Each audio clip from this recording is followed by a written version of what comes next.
How's it going, everybody?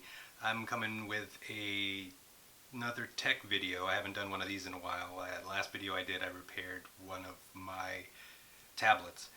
This time I am going to show you how to fix this gimbal and camera problem that the Typhoon Q500s will have if you decide to let it drop out of the sky or crash into a building.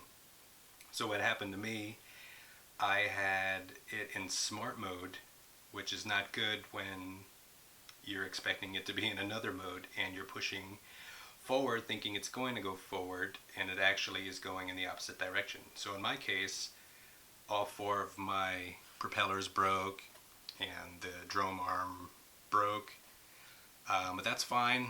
It costs $59.99 to get a new body. The motor and everything else are intact.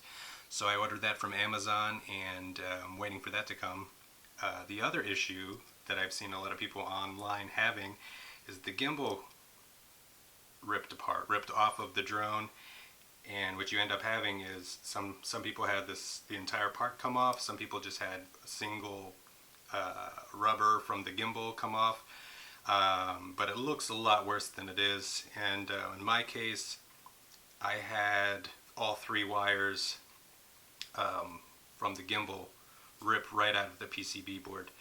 A lot of people are complaining, they're talking to Yuneec, they're trying to get these parts fixed. I actually opened mine up. I soldered three wires to the PCB board. Now, I have an electronics degree, so I'm used to doing micro soldering, so if you do not do soldering, especially of small components, I would advise you not to even try it. But what I found when I did open it up is that those wires that rip out, they're not even used anymore. Apparently these wires were for some outdated model configuration, and they're not even required to run the gimbal. So you can pretty much just keep those wires ripped out and solely depend on this single cable that will plug into either your steady grip or your 4K drone.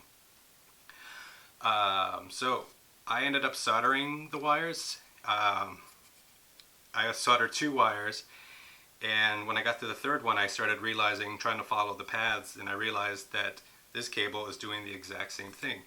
Now the good thing about this cable, it's braided and it's a lot stronger. These cables that were originally in there were so weak, and you can see it just ripped straight out. That connection here does nothing.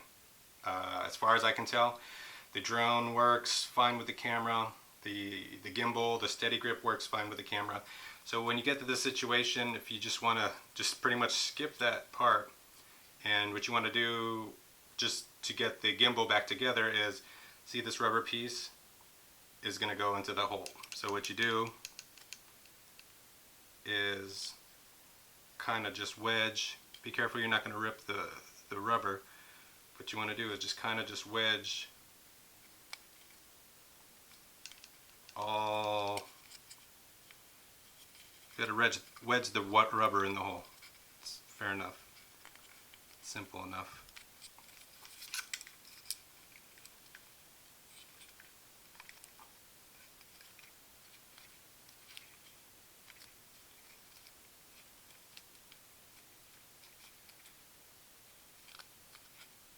Turn it around a bit, and there you go.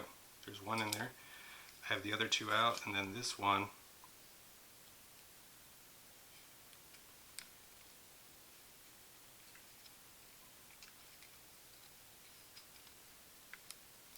there. All four are back. So you can see. Now you can just connect it back to your drone, or in my case, I'm going to show you on the steady grip. Lock it in place.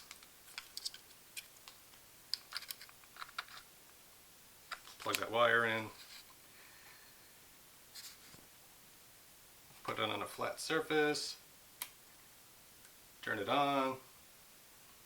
Now you need to have it, if you don't know this already, you have to let it calibrate on a flat surface, and it's going to do the initial setup and calibration, and that takes about 8 seconds.